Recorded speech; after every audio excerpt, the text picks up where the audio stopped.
তার জন্য প্রতিবন্ধকতার সৃষ্টি হয়। অবশেষে আযাব যখন দেখে আল্লাহ তাআলার এই নেক বান্দার আমল সব দিক থেকেই তার জন্য প্রতিবন্ধকতার দেয়াল সৃষ্টি করে রেখেছে, তখন সে ফিরে যায়।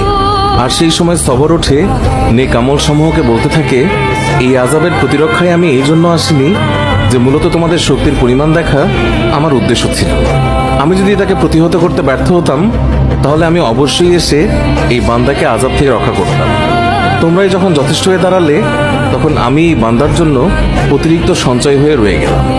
পুলসিরাত আর মিজানে আমি তার কাজে আসব।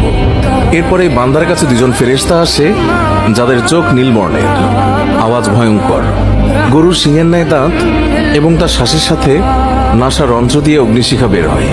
ফেরেশতাদের উভয়ের কাঁধের মধ্যবর্তী স্থান খুবই প্রশস্ত। তারা মুমিন বান্দা ছাড়া কারো উপর দয়া করতে জানে না। দুইজন ফেরেশতাকেই মুনকার নাকির বলা হয়। এদের হাতে একটি হাতুড়ি থাকে, এটি এতই ভারী যে